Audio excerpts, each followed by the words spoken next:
தியானத்துக்காக லூக்கா எழுதின சுவிசேஷம் हमारे ध्यान के लिए लूक का लिखा हुआ किताब முதல் அதிகாரம் पहला अध्याय 13வது வசனத்தை வாசிக்கலாம். 13वां वचन पढ़ेंगे.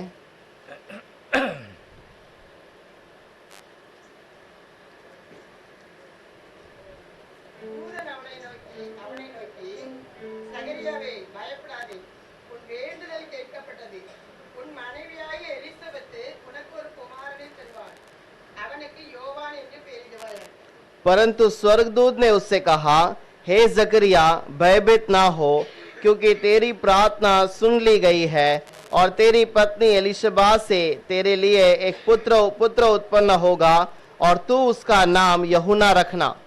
கர்த்தருக்கு ஸ்தோத்திரம். प्रभु को धन्यवाद हो. இந்த வார்த்தையில தேவதூதன் வந்து ஒரு காரியத்தை சொல்லுகிறார். इस वचन के अंदर स्वर्गदूत एक बात को आकर कहता है. மூணு பேர் கூட இந்த வசனத்துல இருக்கு. ஒன்னு சகரியா, 3 लोगों का नाम है. एक जकरिया, एलिजाबेथ, यूहन्ना.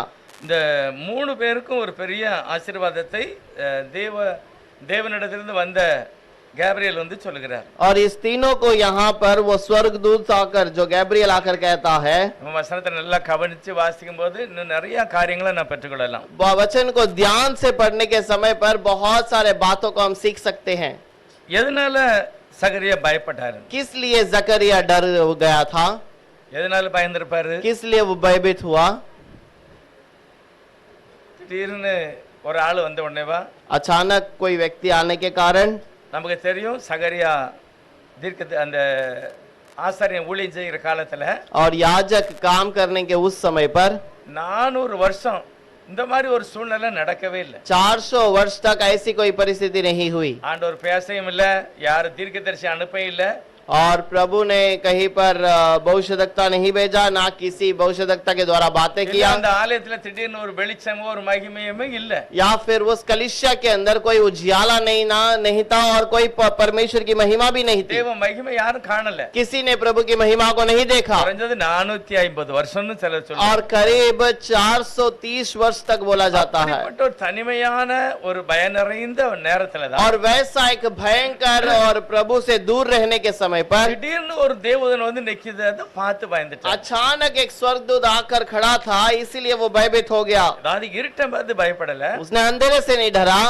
அந்த தூதனை பார்த்தும் பயப்படல. उस स्वर्गदूत से भी नहीं डरा. இதுவரைக்கும் நடக்காத ஒரு காரியம் நடந்திருக்கு. क्योंकि अभी तक जो बातें हुई नहीं, वैसे एक अचंबा कार्य हुआ है. இடத்துல யாருமே வர மாட்டாங்க. उस स्थान पर कोई नहीं आ सकता. அவர்தான் ஒத்தையில போயிட்டு ஒத்தையில வெளிய வருவார். और वही अकेला अंदर जाता है और अकेला बाहर निकलता है. திடீர்னு கூட ஒரு ஆள் வந்தோனே அவர் பயந்திருக்கார். अचानक एक व्यक्ति आने पर वो डर गया. அந்த வசனம் சொல்லுகிறது, वो वचन में लिखा है, அவர் ஒரு நல்ல ஒரு செய்தியை சொல்லுகிறார். उसने एक अच्छा सा संदेश भेजा है. அவர் என்ன ஒரு செய்தி சொல்றாருன்னா, वो क्या संदेश भेजता है?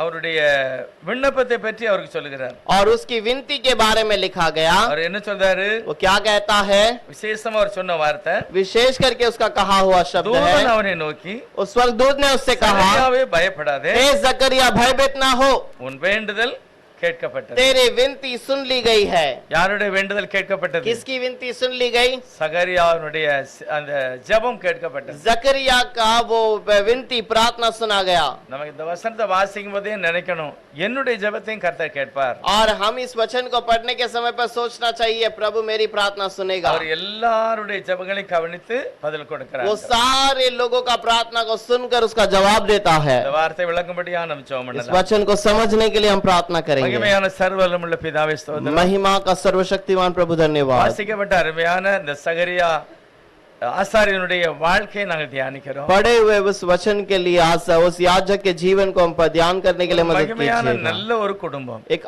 अच्छी सी महिमा का परिवार है. குடும்பத்தில் ஒரு பெரிய ஆசீர்வாதம் இருந்திருக்கிறது. उस परिवार में एक अच्छा आशीष था. ஆனால் நீர் அந்த மனுஷனோடு பெரிய காரியங்களை செய்திருக்கிறீர். लेकिन आप उस मनुष्य के साथ में महान कार्य किया. நாங்களும் சகரியாவை போல கர்த்தருடைய சமூகத்தில் எப்பொழுதும் காத்திருக்க ஜெபிக்க கர்த்தர் உதவி செய்யும். और हम भी प्रभु तेरे महिमा में तेरे समूह में रहने के लिए, इंतजार करने के लिए, प्रार्थना करने के लिए मदद कीजिए. தியானிக்கிற வார்த்தைகளை புரிந்து கொள்ள உதவி செய்யும். हम पढ़ने वाले वचन को ध्यान करने के लिए मदद இயேசு करें. கிறிஸ்துவின் நாமத்தினால பிதாவே, यीशु के नाम से मांगते हैं पिता. ஆமென். आमीन. இந்த புத்தகம் ஆரம்பிக்கும் போது எப்படி ஆரம்பிக்கனா, ये पुस्तक जब आरंभ होता है कैसे आरंभ होता மகா है? கனம் பொருந்திய தியோப்பிலுவேன்னு ஒரு பெரிய ஒரு மனுஷனுக்காக லூக்கா அப்படிங்கிறவர் எழுதுகிறார். अब लूकास जो है आदरणीय थियोफिलुस करके एक व्यक्ति को लिखता है பவுல் சொல்கிறார் லூக்கா ஒரு வைத்தியர், ஒரு டாக்டர். और कलाम कहता है कि लूक जो है एक वैद्य है அவர் நல்ல ஆண்டவரை ஏற்றுக்கொண்ட ஒரு மனிதர். और वो अच्छा प्रभु का जो स्वीकार किया हुआ व्यक्ति भी है. லூக்கா எழுதின சுவிசேஷம், அப்போஸ்தலர் நடபடிகள், இந்த ரெண்டுமே அவர்தான் எழுதியிருக்கிறார். लूक का किताब और प्रेरितों का किताब ये दोनों लूकास ने ही लिखा है. மூணாவது வசனத்துல போட்டிருக்கு, तीसरे वचन पर लिखा है ஆதி முதல் எல்லாவற்றையும் திட்டமாய் விசாரித்து அறிந்த நானும் உமக்கு உபதேசிக்கப்பட்ட விசேஷங்களின் நிச்சயத்தை நீர் அறிய வேண்டும் என்று நான் எழுதுகிறேன் அப்படிங்க. और आदि से सारी बातें समझकर ठीक ठाक से लिखने के लिए जांच कर मैंने ये किताब तुम्हारे लिए लिखा है. ஒரு நல்ல ஒரு வைத்தியர், और एक अच्छा सा डॉक्टर है, ஆண்டவருடைய நாமத்தை ஏற்றுக்கொண்டு ரட்சிக்கப்பட்ட ஒரு மனிதன், प्रभु के नाम को स्वीकार करने वाला एक व्यक्ति கர்த்தருடைய है. ஆவியானவர் மூலமாக நிரப்பி அவர் இந்த புக்கை எழுதார். और प्रभु के आत्मा में भरकर इस किताब को लिखता है. நல்ல அருமையான லூக்கா எழுதின சுவிசேஷம். लूक का किताब एक बहुत ही अच्छा किताब है. லூக்கா இந்த புத்தகத்தில் எழுதப்பட்டதெல்லாம் பார்த்தோம் அப்படின்னா அந்த காலத்துல தேவன் மனுஷனோட பேசாத ஒரு காலம். और लूक के किताब को अगर पढ़ते हैं तो हमें समझ में आता है वो समय में प्रभु किसी से बातें नहीं कर रहा था. தேசத்துல ஒரு மகிமையான சபை இருக்கிறது. इजराइल देश में एक महिमा का भवन है. நிறைய நேரம் அதை இடிச்சிருக்காங்க. बहुत सारे बार उसे तोड़ा गया. ஆனா இப்போ இந்த சபை நல்ல ஒரு அலங்காரமா நல்லா கட்டியிருக்காங்க. और अब ये कलीसिया अच्छा श्रृंगार के साथ बनाया गया. அந்த சபையில இயேசுனார் ஒரு முறை சொல்றாரு, उस कलीसिया में प्रभु यीशु एक बार कहता है, இந்த சபை கிட்ட போய் நின்ன உடனே எல்லாரும் காமிச்சாங்க, ஐயா அந்த கல்லை பாருங்க, இந்த டிசைனை பாருங்க, எப்படி அருமையா இந்த சபை கட்டியிருக்கு அப்படின்னா. यीशु को एक बार चेलों ने बताया, प्रभु आप इस दीवार को देखिए, इस भवन को देखिए कितना अच्छा से बनाया गया है. ஆண்டவர் என்ன சொன்னாரு? प्रभु ने क्या कहा? எல்லாம் நல்லதா இருக்கு, ये सारी बातें अच्छी तो है, ஆனா ஒரு நாள் இந்த எல்லாம் கல்லாம் ஒரு கல்லுக்கு மேல ஒரு கல் இராமல் இடிக்கப்பட்டு लेकिन போயிடும். ये सारा सब कुछ एक पत्थर पर दूसरा पत्थर न रहेगा, तोड़ा जाएगा. ஆனா இன்னொரு இடத்துல லூக்கா யோவான் 2வது அதிகாரம் அந்த திருமண வீட்டுக்கு போயிட்டு, और लूक के किताब में और एक जगह पर जहाँ पर शादी के घर पर वो जाकर लौटते हैं, அடையாளம்லாம் செய்த பிறகு वहाँ पर अद्भुत चिन्ह चमत्कार होता है. இயேசுவினிட சில கேள்வி எல்லாம் கேட்டாங்க. यीशु से कुछ सवाल पूछे गए, நீர் யார், தீர்க்கதரிசியா? क्या आप भविष्य रखता है? உங்களுடைய வேலையெல்லாம் பார்க்க கொஞ்சம் வித்தியாசமா இருக்கு, आपका काम देखने के समय पर थोड़ा अलग लगता है, நீர் யார் அப்படின்னு கேட்டாங்க. आप कौन है करके पूछते हैं. அவர் ஒரு அடையாளம் சொல்லுகிறார், उसने उन्हें एक चिन्ह बताया, இந்த ஆலயத்தை இடித்து போடுங்கள், நான் 3 நாளிலே எழுப்பேன் इस அப்படின்னு. भवन को तोड़ देना, मैं इसे 3 दिन में खड़ा करूंगा. அவங்க உடனே என்ன ஜவாப் கொடுத்தாங்க தெரியுமா? उन्होंने क्या जवाब दिया पता है? 46 வருஷம் ஆச்சு இந்த சபையை கட்ட. ये भवन बनाने के लिए 46 साल लगे हैं. நீர் என்ன 3 நாள்ல எழுப்பிடுவீரா? क्या तू 3 ही दिन में इसे फिर से खड़ा करेगा? ஆனா உண்மையிலே தேவனோ தன்னுடைய சரீரமாகிய ஆலயத்தை பற்றி பேசல. लेकिन प्रभु अपने शरीर के बारे में, अपने अंग के बारे में कहा. இயேசு சொல்றார், நான் தான் சபை, यीशु कहता है मैं ही कलीसिया நான் हूँ தான் ஆலயம். और मैं ही भवन हूँ. என்ன யாராவது அடிச்சிட்டாங்கன்னா अगर मुझे किसी ने मार दिया, 3 நாளையில உயிர் தெழுந்திருப்பேன், அதைத்தான் சொல்லுகிறார். तीसरे दिन में जी उठूंगा करके कहता ஆனா है. அவங்களால அதை புரிந்து கொள்ள முடியல. लेकिन वो उन्होंने उसे समझ नहीं पाए. இந்த சபையை 46 வருஷம் கட்டினது யாரு? इस कलीसिया को 46 साल बांध काम किसने किया था? சாலமன் கட்டின ஆலயத்தெல்லாம் இடிச்சாச்சு. सोलोमन के जो भवन बनाया था वो तोड़ दिया गया. நேபுகாத்நேசர் காலத்திலே அழிச்சாச்சு. वो नेबुकदनेस्सर के जमाने में नाश किया गया. ஆனா இந்த ஆலயத்தை ஏரோது ராஜா கட்டி கொடுத்திருக்கான். और ये भवन को हेरोदेस राजा ने बना कर दिया है. எதனால கட்டி கொடுத்திருப்பான்? क्यों बना कर दिया है? அவன் யாரு கிறிஸ்தவனா இல்ல. क्या वो मसीहा का है? नहीं है. ஏரோது ராஜா ரோம பேரரசனுடைய ஒரு ராஜா. और हेरोदेस जो है वो रोम का राज्य का एक यहाँ का अधिकारी है. இந்த யூதர்கள் எல்லாம் என் மேல பாசமா இருக்கணும், ये यहूदी लोग मेरा आदर करना चाहिए. இவங்க எல்லாம் இந்த ஆலயத்தை ரொம்ப நேசிக்காங்க. ये लोग इस भवन को प्रेम करते हैं. ஆகவே இவங்க நேசிக்கிற இந்த ஆலயத்தை நான் செய்தா என் மேலயும் ஜனங்கள் பாசமா இருப்பாங்க. अगर इनका भवन को यदि मैं बना कर दूंगा तो उनका आदर मेरे ऊपर भी रहेगा. 46 வருஷம் கட்டினா அப்ப எப்படி இருந்திருக்கும்? अब 46 साल यदि उसे बांधा जाए तो कैसा होगा? நல்ல அருமையாக அந்த ஏரோது ராஜா தான் கட்டி கொடுத்திருக்கான். और बहुत अच्छे से इस हेरोदेस राजा ने बना कर दिया है. சில பைபிள்ல சில மேப் இருக்கும், எழுதி இருக்கும், ஏரோது ராஜாவின் காலத்துல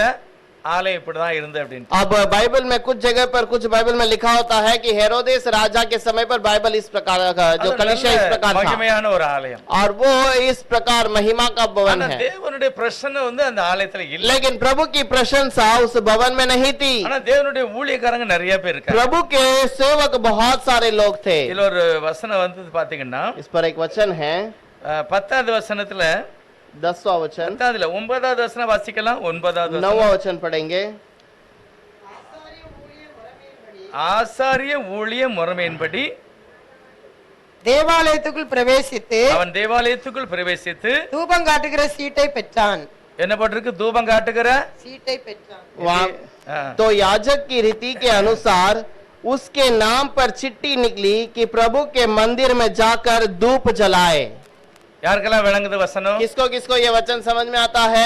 இவருக்கு என்ன விழுந்ததா? इसका नाम से क्या निकला है? சீட்டு விழுந்தது. इसके नाम से चिट्ठी निकली है, அதனால இவர் உள்ள போனாருன்னு போட்டிருக்கு. इसी कारण ये अंदर चला गया। எதனால சீட்டு போட்டாங்க? किस लिए उन्होंने चिट्ठी डाली? நீங்க என்னாகம புத்தகத்துல வாசியன்னா अगर गिनती के किताब में पढ़ेंगे, ஆரோனுடைய பிள்ளைகள்லாம் அந்த வம்சத்தை எண்ணும் போது பாத்தீங்கன்னா 20,000க்கு மேல எல்லாம் ஆசாரிய வம்சம் இருக்கு. हारून के परिवार को जब गिनते हैं तब हारून का परिवार का जो है करीब 20,000 लोग आते हैं। இப்போ நான் நினைக்கிறது சகரியா காலத்துல குறைஞ்ச 22,000 23,000 ஆசாரிய ஊழியம் செய்யக்கூடிய பாஸ்டர்ஸ் இருந்திருப்பாங்க. करीब याजक का सेवकाई करने वाला ये हारून का परिवार का जकरिया के रिश्तेदार जो होंगे करीब 22,000 होंगे। யாரெல்லாம் அது ஊழியம் செய்கிறது? कौन कौन आकर सेवकाई करेगा? எப்படி முடியும்? कैसा कर सकता है? இப்ப இன்னைக்கு மனோச்சலேந்து பைபிள் வாசி அப்படின்னு अब आज बाइबल को मैं मनो को बोल दिया गया बाइबल पढ़ने இல்ல के ஒரு लिए। நம்ம சபையில ஒரு 20 பேர் அல்ல 10 பேர் இருந்துட்டு நான் தான் வாசிப்பேன் अगर அப்படின்னு 20 சொன்னாங்கன்னா, लोग आकर बार बार कहते हैं मैं ही वचन पढ़ूंगा या मैं ही पढ़ूंगा करके कहे அப்ப तो நம்ம சீட்டு போடணும். तब हमको उस पे चिट्ठी डालनी யார் पड़ेगी। பேர்ல வருதோ அவங்க தான் அடுத்த வாரம் வாசிப்பாங்க. जिसके नाम से चिट्ठी निकलेगी वही अगला हफ्ता पड़ेगा। இதே மாதிரிதான் इसी ஆசாரியர்களுக்குள்ள போட்டி இல்ல, और याजक के बीच में कोई झगड़ा नहीं, எல்லா ஆசாரியர்களுக்கும் அந்த சான்ஸ் கொடுக்கணும். सारे याजकों के बीच में वहां पर वो चिट्ठी निकाली गई। 20,000க்கு மேல இருக்காங்க. करीब 20,000 लोग हैं அந்த முக்கியமான நாள்ல தான் அந்த காரியங்கள் எல்லாம் செய்தாங்க. और करीब ये मुख्य दिन में ही वहां पर सेवा टहल करते हैं। சில காரியங்கள் எல்லாம் நான் நிறைய சில புத்தகத்துல வாசிச்சிருக்கேன். मैंने कुछ बातों को कुछ किताबों में पढ़ा है। இப்போ முதலாவது தினமும் என்ன செய்யணும்? இந்த ஆராதனை நடத்தணும் தினமும். और हर दिन ऐसा सेवकाई चलाना है। லேவி புத்தகத்துல 8ஆம் புத்தகத்துல சொல்லிருக்கு தினமும் காலையிலயும் மாலையிலயும் நீங்க பலி செலுத்தணும். और लेवी की किताब में लिखा है सुबह और शाम को वहां पर जो बलि चढ़ाना है। சில நாளைக்கு ஒரு ஆடு ஒரு மாடு ரெண்டையும் பலி செலுத்தணும். कभी कभी क्या होता है एक बकरा और एक बैल दोनों बलि चढ़ाना எத்தனை है। நாள் தேவைப்படும்? कितने लोग की जरूरत पड़ेगी? அங்க உள்ள கொண்டு ஒரு மாடை ஒரு 4 பேர் பிடிக்கணும். और अंदर जाकर बैल को 4 लोग पकड़ना पड़ेगा அத அடிச்சு ரத்தம் எடுக்கணும். और उसको मारकर उसका लहू निकालना है, தொலியை உரிக்கணும். उसके चमड़े को निकालना है, ஒவ்வொரு பாட்டையும் தனித்தனியா எடுக்கணும். हर एक भाग को अलग अलग करना है। நிறைய வேலை இருக்கு. बहुत सारा काम है। எல்லாருமே 2-4 பேர் செய்ய முடியாது. करीब 2 या 4 लोग नहीं कर सकते हैं, எல்லாரும் செய்யணும். बहुत सारे लोग करने ஆனா होंगे। அந்த சீட்டு போட்டு சரி இன்னைக்கு இந்த 10 பேர் உள்ள போவாங்க. आज ये 10 लोग जाएंगे ऐसा करके चिट्ठी निकाला जाता है, இப்படிதான் செய்வாங்க. ऐसा ही करते ஆனா हैं। அதிகமா சபைகள்ல எப்படி எல்லாம் நடந்திருக்கு அப்படின்னா लेकिन अधिक से अधिक कलीसिया में कैसा हुआ है, இந்த சான்ஸுக்காக ஜெபம் பண்ணுவாங்க. इस मौके के लिए प्रार्थना करते हैं, ஆண்டவரே இந்த ஊழியத்தை நான் செய்யணும். हे प्रभु ये सेवकाई मैं करना இப்படி चाहिए। எல்லாம் ஏக்கத்தோடு ஆசாரியர்கள் அந்த காலத்துல ஜெபம் பண்ணிருக்காங்க. और वैसे वो बहुत सारे लोग उसके लिए प्रार्थना किए होंगे। இப்போ இந்த சான்ஸ் இவருக்கு கிடைக்கலன்னு வைங்க சகரியாவுக்கு. अगर ये मौका जकरिया को नहीं मिला होता, அதுல எழுதி இருக்கிறது उस पर लिखा है அவருடைய ஊழிய காலம் நிறைவேறின உடனே என்ன செய்தாராம்? और उसका सेवकाई का काम उसका सेवकाई का काम खत्म होने का समय 23 पड़ेगा 23वां वचन, அவனுடைய ஊழியத்தின் நாட்கள் நிறைவேறின உடனே தன் வீட்டுக்கு போனான். जब उसकी सेवा के दिन पूरे हुए तो वह अपने घर चला गया। இந்த காரியம் நடந்து தேவதூதனை தரிசனம் பண்ண பிறகு இவனுடைய டியூட்டி முடிஞ்சிட்டு. अब ये दर्शन पाकर वो सेवकाई को पूरा करने के बाद इसका पूरा खत्म हो गया काम। என்னடா போகுது? अब इसका काम रिटायर्ड होने वाला है। ஒருவேளை இந்த சீட்டு மேல விழலன்னு வைங்களேன், अगर इसके नाम से चिट्ठी नहीं निकली होती, வேலை ரிட்டையர்ட் ஆயிரும், ஆனா ஒரு நாள் இந்த சர்ச்சுக்குள்ள போய் ஆராதனை செய்ய முடியாது। अब काम तो पूरा हो चुका है लेकिन दोबारा वो कलीसिया के अंदर जाके काम नहीं कर सकता। இவ்வளவு பெரிய கிருபையை அந்த மனுஷனுக்கு மேல கர்த்தர் प्रभु का வைத்திருக்கிறார்। अनुग्रह कितना अधिक उसके ऊपर आया है, அதுக்கு காத்துக்கிட்டே இருப்பாங்க। उसका इंतजार करते हैं। ஒருவேளை அந்த சீட்டு அவங்க 20,000-30,000 பேர் இருக்காங்க, और करीब 30,000 लोग या 40,000 लोग சீட்டு हैं। இவங்க பேர்ல ஒரு ஆளுக்கு சீட்டு விழுந்துட்டுனா அப்புறம் அடுத்த சீட்ல அவன் பேர் இருக்காது। अब एक बार अगर उसका नाम चिट्ठी पे आ गया तो अगले बार उसका चिट्ठी में नाम कभी नहीं आएगा। அப்படிதான் போட்டிருப்பாங்க। वैसा ही उन्होंने चिट्ठी डाली ஒருவேளை होगी। இவர் பேர்ல சீட்டே விழலன்னா शायद इसके नाम से चिट्ठी कभी नहीं निकली வேலை होती ரிட்டையர்ட் ஆயிரும், ஆனா அந்த உள்ள போய் ஊழியம் செய்திருக்க முடியாது। और काम तो रिटायर्ड हो गया रहेगा लेकिन अंदर जाकर कभी काम नहीं किया होगा। ரொம்ப முக்கியம், எல்லாரும் நிப்பாங்க, ஆராதிப்பாங்க, பாடுவாங்க, எல்லாம் செய்வாங்க, सब लोग अंदर खड़े रहेंगे, आराधना करेंगे, सारा काम होगा, ஆனா அந்த முக்கியமான ஊழியம் பிரிச்சு கொடுக்க முடியாது। लेकिन मुख्य काम वहां पर उस काम के अंदर बांट कर नहीं दिया जा सकता। பைபிள் சொல்லுது தினமும் சாயங்காலம் என்ன செய்யணும், वहां पर लिखा है हर दिन शाम को क्या करना है, அந்த உள்ள இருக்க குத்து விளக்கெல்லாம் தொடச்சிட்டு அதுல இருக்கிற பழைய எண்ணெயை ஊத்திட்டு புது எண்ணெய் ஊத்தி அதெல்லாம் 7 இதுல தீயெல்லாம் எல்லாம் ஏற்றிட்டு வெளியே வந்துடணும்। अब हर दिन क्या करना है, शाम को भवन के अंदर जाना है, दिया को साफ करना है, पुराने तेल निकाल कर नए तेल को भरकर दिया को सही से जलाकर रखना है। இன்னைக்கு போனாலும் நாளைக்கு போகாது, आज जाने वाला आदमी कल के दिन में नहीं जाएगा, ஏன்னா நிறைய பேர் இருக்காங்கல்ல, क्योंकि बहुत सारे लोग हैं ना, எல்லாருக்கும் சான்ஸ்। सबको मौका मिलना இன்னொரு ஆளு चाहिए। என்ன செய்வாரு, और एक काम वो व्यक्ति क्या करेगा, 12 ரொட்டி கொண்டு போவார், 12 रोटी लेके जाएगा அதை கொண்டு போய் உள்ள அந்த பழைய ரொட்டியை எடுத்து இன்னொரு பாத்திரத்துல வைக்கணும், और पुराने रोटी को निकाल कर दूसरे बर्तन में रखना है டைப்ல சுத்தம் பண்ணணும், और टेबल को साफ करना है, புது ரொட்டி அங்க வைக்கணும், नए रोटी को लेकर जाके रखना है, வெளியே வந்துடணும்। बाहर आना है। அடுத்து இன்னொரு ஆள் என்ன செய்தார், और एक இவர் व्यक्ति எதுக்கு போறாரு பாருங்க, और एक व्यक्ति किसके लिए जाता है, இவர் देखिए எதுக்கு போறாரு, ये किसके लिए जाता है, உள்ள போய் என்ன செய்தாரு, वो अंदर जाकर क्या करता है, 10வது வசனம் சொல்லுகிறது, 10वां वचन पर लिखा है தூபம் காட்டுகிற வேளையில் धूप जलाने के समय ஜனங்கள் எல்லாரும் கூட்டமாய் வெளியே நின்றார்। लोग इकट्ठा होकर बाहर आए। தூபம் காட்டுதுன்னா என்னது, और धूप जलाने का समय का मतलब क्या, எல்லாம் பல ஆயிரம் பேர் வெளியே நிப்பாங்க, और बहुत सारे सेवक बाहर खड़े रहेंगे, உள்ள ஒரு தூப பீடம் இருக்கும், अंदर एक धूप जलाने वाली बत्ती होगी, உள்ள போறவர் ஒரு கையில தீ வைக்கணும், கங்கல் வைக்கணும், நிறைய और தீ अंदर வைக்கணும், जाने वाला एक व्यक्ति हाथ में एक चीज रखेगा தீ வச்சிருக்கணும் ஒரு और பாத்திரத்துல, आग रखेगा वो साथ में, அந்த எரிஞ்ச கங்கல், वो जलने वाला वो राख जो जलता हुआ राख रखता है, அப்புறம் நிறைய அந்த சாம்பிராணி போடுறோம், சாம்பிராணி அதை வச்சிருக்கணும், और उसके साथ में गंधरस बहुत सारे रखते हैं, இப்ப நேத்து எரிஞ்ச சாம்பல் உள்ள இருக்கும்ல, और कल जो जला हुआ जो गंधक वो अंदर पड़ा रहेगा, அதெல்லாம் சுத்தம் பண்ணி ஒரு ஒரு பாத்திரத்துல தட்டிட்டு वो सारे चीजों को बाहर निकाल कर दूसरे बर्तन में நல்லா डालकर தொடச்சிட்டு उसे अच्छे से साफ करके புது தீய போட்டு नए आग को डालकर புது சாம்பிராணி போடணும், और नए धूप को जलाना है, புகை அப்படியே கபகபன்னு மேல எழும்பும் போது और जब वहाँ पर धूप जलकर भरपूर होगा வெளியே நிக்கவங்களுக்கு எல்லாம் தெரியும் இப்போ சாம்பிராணி போட்டாச்சு, और बाहर खड़े हैं उनको पता चल जाता है कि अभी धूप जलाया गया இப்பதான் ஜெபம் பண்ணணும்।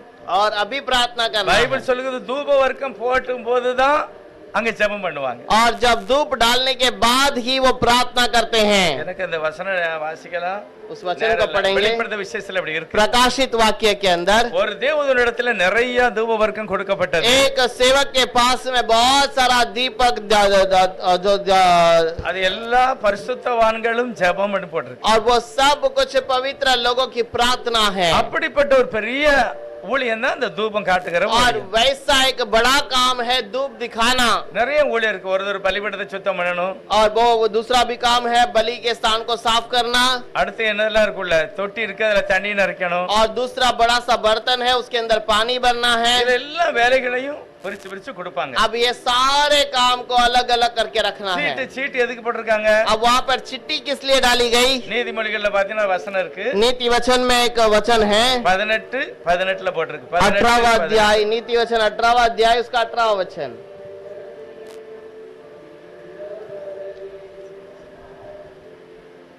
சீட்டு போடுதல் விரோதங்களை ஒழித்து பலவான்கள் நடுவே சிக்க இருக்கும்। चिट्ठी डालने से झगड़े बंद होते हैं और बलवंतों की लड़ाई का अंत होता है। சீட்டு எதுக்கு போடுதாங்க, चिट्ठी किस लिए डाली जाती है? பிரச்சனை வராது. समस्या नहीं होगा। கொஞ்சம் பேர் பணம் எல்லாம் வசூல் பண்ணி ஒரு சீட்டு மாதிரி நடத்தாங்க. और कुछ लोग पैसे इकट्ठा कर कर कुछ चिट्ठी डालते हैं। 1,00,000 ரூபாய் கிடைக்குன்னு வைங்களேன். करीब 1 लाख रुपया इधर मिलता है। இன்னைக்கு உள்ள காலத்துல எல்லாருக்கும் தேவை. आज के जमाने में हर एक को वो जरूरत है। அல்ல 20 பேர் இருந்தாலும் சரி 10 பேர் இருந்தாலும் சரி என் பேர் வரணும்னு எல்லாருமே எதிர்பார்ப்பாங்க. और वो उससे 20 क्या लोग रहने दे या 10 लोग रहने दे, वो कहेंगे कि मेरा नाम पहला आना चाहिए, அப்படின்னா எனக்கு தந்திருக்கமாங்க. नहीं तो वो हमसे दे दीजिए। இந்த பிரச்சனை தான் வரக்கூடாது. ये समस्या नहीं होनी चाहिए அதுதான் சீட்டை உருட்டி போடுறாங்க. और इसीलिए वो चिट्ठी डाला जाता அப்ப है। இதுல என்ன நடக்கிறது? சிக்கல் அறுக்கப்படுகிறது. और इससे क्या होता है? झगड़े नहीं होते யாரும் ஒருவருக்கு ஒரு ஆள் பார்த்து போட்டாங்கன்னு சொல்ல முடியாது. और कोई किसी के लिए देखकर किसी को देखकर डाला है ऐसा नहीं होगा। இப்படி பிரச்சனை உள்ள நேரத்து இதுக்கு தான் அந்த சீட்டு போடுறாங்க. ऐसे समस्या के समय पर चिट्ठी डाला जाता है। இயேசு கிறிஸ்துடைய ட்ரெஸ்ஸுக்கு மேல சீட்டு போட்டாங்க. यीशु मसीह के वस्त्र पर भी चिट्ठी डाला गया था। எதுக்காக போட்டாங்க? किस लिए डाला गया था? இயேசு கிறிஸ்துக்கு மேல ஒரு மேல ஆடை இருக்குன்னு வைங்களேன். மேல ஒரு துணி இருக்கு. यीशु मसीह के ऊपर एक अंग रखा था, ஒரு டவல் இருக்கு. एक ऊपर टवल था। அந்த டவலுக்கு எல்லாம் சீட்டு போட மாட்டாங்க. उस टवल के लिए कोई चिट्ठी नहीं डाली। ஒரு பெரிய போர்வையா இருக்குன்னு வைங்களேன். एक बड़ा सा चादर है, நாலா வெட்டி ஆளுக்கு பாதி வச்சுக்கிடுவாங்க. उसको फाड़ कर अलग अलग करके 4 लोग ले लेंगे। அங்கில தையலே இல்லாம ஒரு அங்கி மேல இருந்து போறே அங்கி. लेकिन यहाँ पर यीशु का एक अंग रखा था जिसपे कोई जोड़े नहीं लगे थे, அதனால அந்த சட்டி இது கிழிக்க கூடாது. और इसीलिए इस वस्त्र को नहीं फाड़ना है। கிழிச்சா யாருக்கும் உதவாது. ये फाड़ेंगे तो किसी का लाभ का ना होगा। நல்ல ட்ரெஸ்ஸா இருக்கு. अच्छा वस्त्र है, அதனால சீட்டு போடுவோம். யாருக்கு வருதோ அவங்க அதை எடுத்துக்கிட்டாங்க. और इसलिए चिट्ठी डालेंगे, जिसके नाम से निकलेगा वो ले लेगा। அதனால தான் சீட்டு போட்டிருக்காங்க. इसलिए चिट्ठी डाली गई। இப்போ சபைக்குள்ள சீட்டு போட்டிருக்காங்க. अब कलीसिया के अंदर भी चिट्ठी डाली गई। அந்த உருட்டு சீட்டு யாரு பேர்ல விழுந்துட்டு? சகரியா பேர்ல वो வந்துச்சு. चिट्ठी जकरिया के नाम से இப்ப निकली। சகரியா அந்த ரிசிப்ட வாங்கிக்கிட்டு जकरिया उधर போறாரு. उस चिट्ठी को लेकर अंदर जाता है। அந்த ஒரு சில ஆசாரியர்கள் பற்றி நான் கேள்விப்பட்டிருக்கிறேன். मैंने कुछ याजकों के बारे में सुना है। இப்போ பெரிய ரொட்டியா இருக்கும். சின்ன ரொட்டியெல்லாம் இருக்காது. 12 ரொட்டி எவ்வளவு பெரிய ரொட்டியா இருக்கும். और वो 12 रोटी कितना बड़ा बनाया होगा वो பெரிய लोग ने। ரொட்டியா இருக்கும். இவ்வளவு உயரமா இருக்கும். 6 ரொட்டி இவ்வளவு உயரமா இருக்கும். अब करीब 12 रोटी 6 रोटी इतना बड़ा होगा, ஒரு ஆள் எல்லாம் கொண்டு போக முடியாது. एक व्यक्ति लेकर नहीं जा அப்ப सकता। அவங்களுக்கு ஒரு சான்ஸ் இருக்கு. अब उनके लिए एक मौका है। என்ன சான்ஸ்? क्या मौका है? இப்ப என் பேர்ல சீட்டு விழுந்துன்னா यदि मेरे नाम से चिट्ठी मिली है, நான் என் பிள்ளைகளை கூட கூட்டு போகலாம். मैं अपने बच्चों को भी साथ में ले जा நீ सकता ரொட்டி हूँ। வச்சுக்க. तू रोटी ले ले, நீ டேபிள துடைக்க ஒரு துணி வச்சுக்க. तू टेबल को साफ करने के लिए कपड़ा ले ले, நீ பழைய ரொட்டி எல்லாம் எடுக்க ஒரு பாத்திரம் வச்சுக்க. अब एक पुरानी रोटी को निकालने के लिए एक बर्तन रख ले। இப்படிதான் யூத ஜனங்கள் தெய்வ சமூகத்துல வேலை பார்த்திருக்காங்க. और ऐसे ही यहूदी लोगों ने कोई काम किया। இதெல்லாம் பார்த்தாதான் அப்பா காலத்துக்கு பிறகு பிள்ளை செய்ய முடியும். अब ऐसा सब देखने के बाद ही पिता के काम को बेटा कर सकता है। இப்படி அவங்க செய்திருப்பாங்க. शायद ऐसे भी किए होंगे, ஆனா சகரியாவுக்கு பிள்ளை இல்ல. लेकिन जकरिया का कोई बेटा नहीं, கூட சப்போர்ட்டுக்கு ஆள் இல்ல. कोई मदद करने के लिए भी नहीं। எவ்வளவு ஒரு துக்கத்தோட அவர் உள்ள போயிருப்பாரு யோசித்து பாருங்க. कितना दुख के साथ में अंदर गया होगा। அவர்தான் அந்த தீ எடுத்துக்கிடணும். और वही आग को ले लेना है, அவர்தான் அந்த தூப வர்க்கத்தை எடுத்துக்கிடணும். और वही उस धूप को भी लेना है, அவர்தான் அந்த பழைய சாம்பல் எடுக்கிறதுக்குள்ள ஏற்பாடு அவர்தான் और பண்ணிக்கணும். पुराने धूप जलाया हुआ उस राख को भी वही निकालना है। எப்படியோ கஷ்டப்பட்டு இந்த பொருட்களை எல்லாம் உள்ள போயிருக்கிறாரு. कितने ही तकलीफ के साथ वो सारा सामान लेकर अंदर அவர் गया। உள்ள போயிட்டாரு. वो अंदर चला गया, ஒரு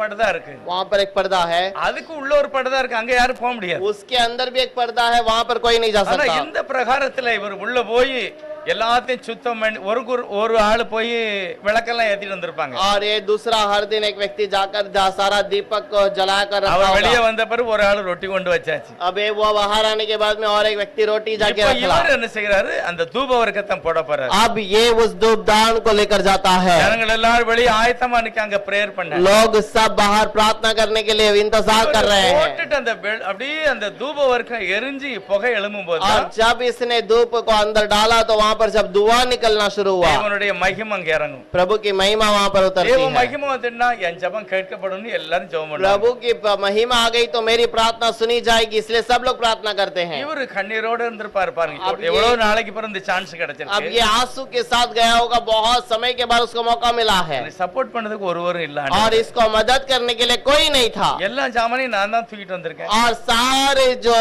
सामान को मैं ही उठाकर लेकर आया ஒரு हूं। பிள்ளை இருந்தா எவ்வளவு நல்லா இருந்திருக்கும். अगर मेरे लिए एक बच्चा होगा तो कितना अच्छा होगा, இந்த ஏக்கம் கண்டிப்பா அந்த மனுஷனுக்கு இருந்திருக்கும். और जरूर ये प्यास उस बच्चे को ஆனா रहेगा। இப்படி நடக்கும் போதுதான் और ऐसे होने के समय पर ही கேப்ரியல் அப்படியே வந்து நேச்சரா நிக்கிறாரு. गैब्रियल सामने आकर खड़ा है। அப்படியே பார்த்து பயந்துட்டாரு. वो आकर उसे देखकर डर गया। திடீர்னு ஒரு ஆளு अचानक एक व्यक्ति, ஆனா உள்ள என்ன நடக்குங்கிறது வெளியே தெரியாது. वहाँ पर अंदर क्या हो रहा है किसी को नहीं पता, வெளியே தான் பல ஆயிரம் பேர் நிப்பாங்க. क्योंकि बाहर हजारों में लोग खड़े रहेंगे ஆசாரியர்கள் இருப்பாங்க, அதுக்கு அடுத்து பப்ளிக் இருப்பாங்க. और याजक रहेंगे, उसके बाद लोग खड़े रहेंगे। இவர் போய் என்ன செய்யணும்? यहाँ पर ये जाके क्या करना அதை है? சுத்தம் பண்ணணும், उसे साफ सफाई करना है தீயங்க வைக்கணும், और नए से वहाँ पर तेल को डालना है தீ, और वो आग रखना है, அதுக்கு அடுத்து சாம்பிராணி போடணும். उसके ऊपर वो धूप के लिए चढ़ाना है, ஒரு 10 நிமிஷம் அப்படியே பிரேயர் பண்ணிட்டு வெளியே வந்துட வேண்டியது. 10 मिनट प्रार्थना करके बाहर आना है। ஆனா இப்போ உள்ள போன ஆளு அரை மணி நேரம் ஆச்சு வெளியே வரல. ये अंदर गया हुआ व्यक्ति 20 मिनट हो गया बाहर नहीं आया, இதுவரைக்கும் எப்பவும் நடக்கல இப்படி. और आज तक अभी ऐसा कभी नहीं हुआ। எல்லா ஆசாரியர்களுமே உள்ள போயிட்டு ஒரு 5 நிமிஷத்துல வெளியே வந்துருவாங்க. सारे जो याजक है अंदर जाकर 5-10 मिनट बाहर आ जाएंगे, சகரியா வெளியே வரல. लेकिन जकरिया बाहर नहीं आया। உங்களுக்கு ஏதோ ஆயிட்டு, ஐயோ என்னமோ நடக்கு உள்ள. और वो बाहर के लोगों को समझ आ गया कि अंदर कुछ तो हो रहा है, என்ன நடக்கு? अंदर क्या हो रहा है। கேப்ரியல் அப்படியே வந்து இறங்கி गैब्रियल वहाँ पर आकर खड़ा है, சொல்லுகிற வார்த்தை उसने தான். कहा हुआ शब्द है, சகரியா அவனை கண்டபோது பயம் அடைந்தான். जकरिया उसे देखने के समय पर, தூதன் அவனை நோக்கி பயப்படாதே, और स्वर्गदूत ने कहा तो डरना नहीं, வேண்டுதல் கேட்கப்பட்டது. तेरी विनती सुनी गई है। இவ்வளவு வயசான காலத்திலேயும் கூட இன்னைக்கு ஊழிய நிறைவேற்றி வீட்டை பார்த்து போறாரு. अब ये सेवकाई का अंत के समय पर प्रार्थना करके घर जाने वाला है, ஆனா சோர்வு இல்ல, அந்த लेकिन ஜெபத்தை அவர் விடவே இல்ல. निराश नहीं हुआ, ये प्रार्थना को छोड़ा नहीं, அவர் உடனே சொல்றார், உன் ஜெபம் और கேட்கப்பட்டது, वो कहता है तेरी प्रार्थना सुनी गई, உன் மனைவியாகிய எலிசபெத் உனக்கு ஒரு குமாரனை பெறுவார், तेरी पत्नी एलिसबेथ तेरे लिए एक बच्चे को उत्पन्न करेगी, அவனுக்கு யோவான் அப்படின்னு பெயர் வை. उसका नाम यूहन्ना रखना। அது மட்டுமா? इतना ही है क्या? உனக்கு சந்தோஷமும் மகிழ்ச்சி உண்டாகும். और तेरे लिए खुशी और आनंद की बात அவன் होगी, பிறப்பு நிமித்தம் அநேக சந்தோஷப்படுவார்கள். और उसके जन्म के कारण बहुत सारे लोग आनंदित होंगे। இப்ப இவருக்கு 60 வயசா இருக்குமா 70 வயசா இருக்குமா தெரியல. इसको 60 साल हुआ या 70 साल हुआ पता नहीं। 70 வயசுக்கு பிறகு ஒரு குழந்தை பிறந்தா எவ்வளவு சந்தோஷமா अब இருக்கும் பாருங்க. 70 साल के बाद ये अगर बच्चा जन्म लिया होगा तो कैसा होगा। இப்படிப்பட்ட ஒரு அவலமான நிலைலாம் அதிகமா இஸ்ரவேல்ல இருக்காது. अब इतना बुरा जो समय जो है इजरायलियों में जल्दी से नहीं रहेगा। குழந்தை இல்ல அப்படின்னா இஸ்ரவேல் ஜனங்களுக்கு ஒரு பெரிய ஏமாற்றம். अब इजराइल के परिवार के अंदर कोई जब बच्चा नहीं है तो बहुत फंसाने वाला चीज है, கர்த்தர் பைபிள்ல சொல்லியிருக்கிறார், क्योंकि बाइबल में प्रभु ने कहा है உங்கள யாருமே மலடு இருக்காது, और तुम में से कोई भी बांझ न रहेगा, உங்களுடைய மிருக ஜீவன்கள் கூட நல்ல குட்டி போடும், तुम्हारे जानवर में भी अच्छे बच्चे बनेंगे। இப்படிப்பட்ட ஆசீர்வாதம் இருக்கும்போது இவருக்கு பிள்ளை இல்லைன்னா எப்படி அவமானமா இருந்திருக்கும். अगर वैसा परिवार के अंदर इसके अंदर कोई संतान नहीं है तो कैसा परिस्थिति होगी। இதுல பார்க்கலாம், இவருடைய ஜெபத்தை கர்த்தர் கவனிக்கிறார். अब इनकी प्रार्थना को प्रभु सुनता है। ஜெபம் லேட் ஆயிட்டுனா என்ன அர்த்தம்? अगर प्रार्थना देरा हो गया तो क्या हो गया। ஜெபம் கேட்கப்படலன்னா என்ன அர்த்தம்? अगर प्रार्थना सुनी नहीं गई तो क्या हुआ। இப்ப ஏதோ ஒரு வித்தியாசமாக ஒரு நல்ல மகிமையான காரியம் நடக்க போகுதுன்னு அர்த்தம். यह कोई तो एक महिमा की बात हो रही है, அதைத்தான் நம்ம விசுவாசிக்கணும். उसी को विश्वास இந்த करना है। ஜெபத்துக்கு சீக்கிரம் பதில் இல்லையா? मेरा प्रार्थना का कोई जवाब नहीं आ रहा, ஜெபம் கேட்கப்படலன்னு இல்ல, ஜெபம் கேட்கிறார் ஆண்டவர். और प्रार्थना प्रभु तो सुन रहा है। ஏசாயா 40வது அதிகாரம் கடைசி வசனம் என்ன சொல்லி தெரியுமா? ऐसा 43-40 अध्याय में आखिरी वचन में, காத்து இருக்கிறவர்களோ और जो यहोवा का जो इंतजार करता ஒரு है புதிய பலனை அடைவார்கள், और वो एक नया सामर्थ पाता है, கழுகு மாதிரி அவங்களுக்கு ஒரு பெரிய சக்தி வந்துரும். उकाब के समान एक नया सामर्थ्य मिलेगा। கர்த்தருக்கு காத்திருக்கணும். अब प्रभु का इंतजार करना है, கிறிஸ்தவங்களாலே என்ன செய்யணும்? ஒரு மாதிரி நிசார ஆயிரம், ஒரு மாதிரி ஆயிரக்கூடாது. और मसीहा के लोग हैं तो वो कोई सो निराश नहीं हो जाना है। சபையில ஜெபிக்கணும், வீட்டுல ஜெபிக்கணும், और परिवार में விருப்பத்தை நான் சொல்லணும்.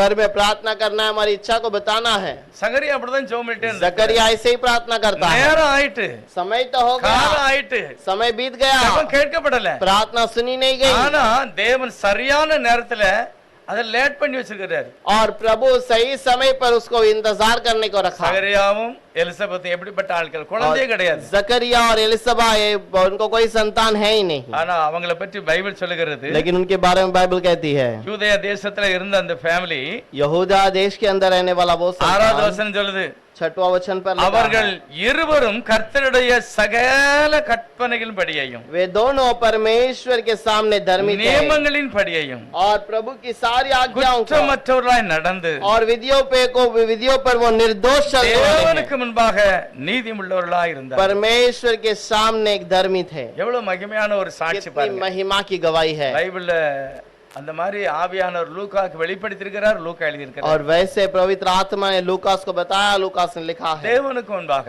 और प्रभु के समूह பவுல் में தீமோத்தேயுவை பார்த்து சொல்றாரு, और पौलुस तीमोथी को देकर कहता है, உன் இளமையை குறித்து எச்சரிக்கையா இரு, तेरे जवानी को तू चेतावनी से रखना। உன் தேவனுக்கு முன்பாக நீ உத்தமனா இருக்கணும். प्रभु के सामने तू उत्तम हृदय से रहना, உத்தமனுக்கு கர்த்தர் துணை. और उत्तम मन वालों को प्रभु सहारा है। அப்படிப்பட்ட மகிமையான ஆசீர்வாதத்தின்படி இந்த ஃபேமிலி நல்ல ஒரு ஃபேமிலி. वैसा एक परिवार जो है, ये एक अच्छा एक पवित्र परिवार है। அப்படியே மொத்தமா ஆரம்பத்திலேயே ஒரு பூரண நிலையில யாரும் வரல. और वैसे ही आरंभ में एक परिपूर्ण परिस्थिति पे नहीं आया।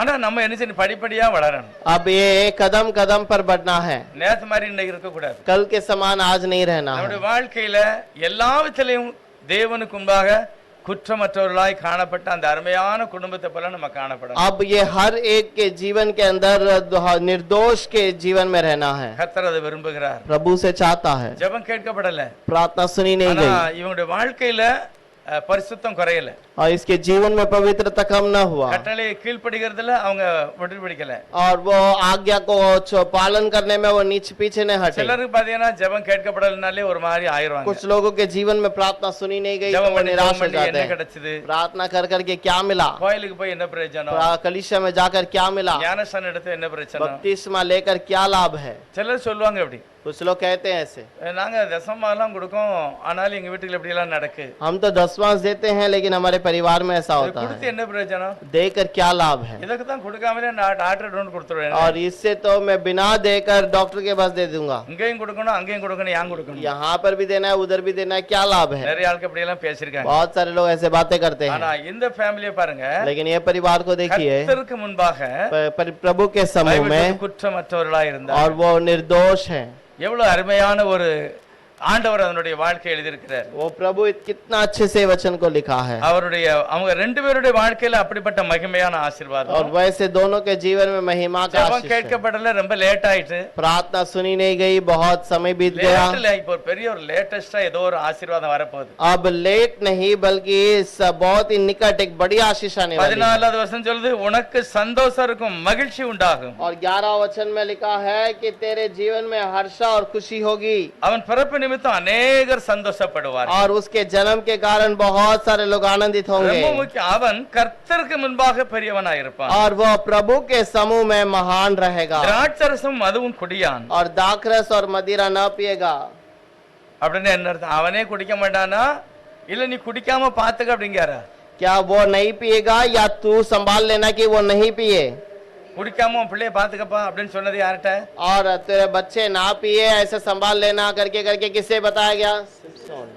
சிமியோனுக்கு அம்மா அப்பாட்ட சொல்லாங்க, ஐயா உன் பிள்ளை குடிக்க கூடாது பாத்துக்க அப்படிங்க. सिमसोन के माता पिता को बताया गया कि तेरे बच्चा दारू ना पिए से संभाल ले। ஆனா இங்க அப்படி சொல்லிருக்கு, ஐயா உன் பிள்ளை இருக்குல்ல அவன் குடிக்கவே மாட்டான். और यहाँ पर लिखा है तेरा बच्चा है ना वो पिएगा ही नहीं।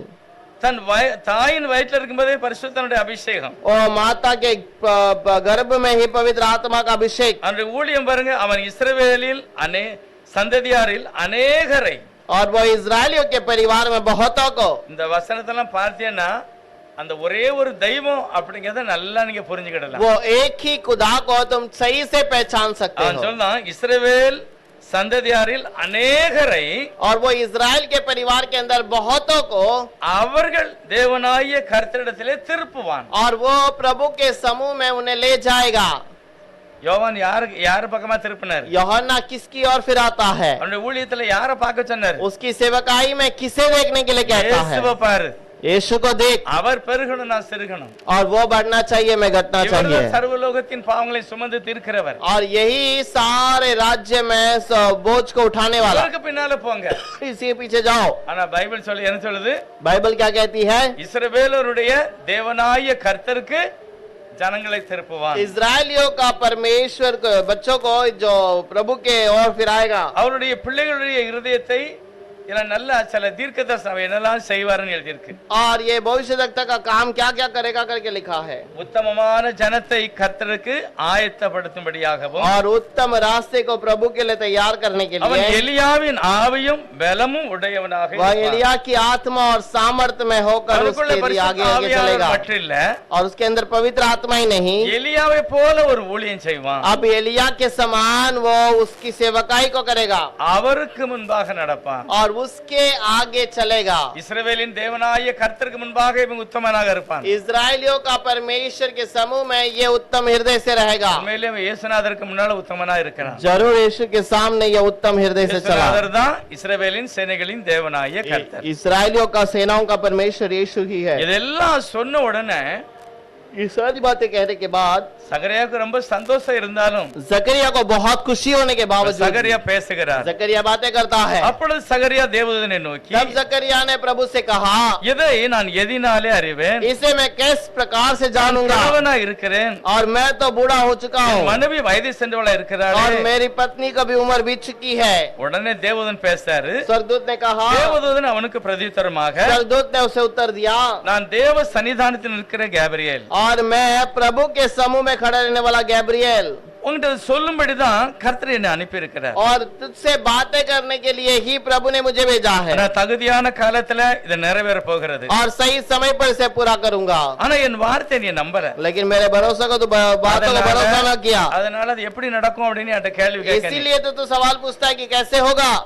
இப்படிப்பட்ட அவிசுவாச வார்த்தையெல்லாம் பேசக்கூடாது. ऐसे अविश्वास की बातों को नहीं करना है। இனிமேல் நீ பேசவே கூடாது, ஊமையாவே இருப்ப. अभी से तू गूंगा रहेगा, बात ही नहीं कर पाएगा। அந்த பிள்ளை வர வரைக்கும் நீ ஊமையா தான் இருக்கணும். वो बच्चा जन्म देने तक तू गूंगा रहेगा। வாய் திறந்து வச்சனா என்ன செய்வ? தப்பு தப்பா பேசுவ. तो मुंह खोलेगा तो गलत बातों को करेगा, அப்படி வாயை மூடிட்டாரு. और वैसे मुंह बंद कर दिया गया। பாமாலையில ஒரு பாட்டு இருக்கு. एक कीर्तना में एक गीत है, அதுல பழைய காலத்து பாட்டு வெள்ளைக்காரங்க எழுதியிருக்காங்க.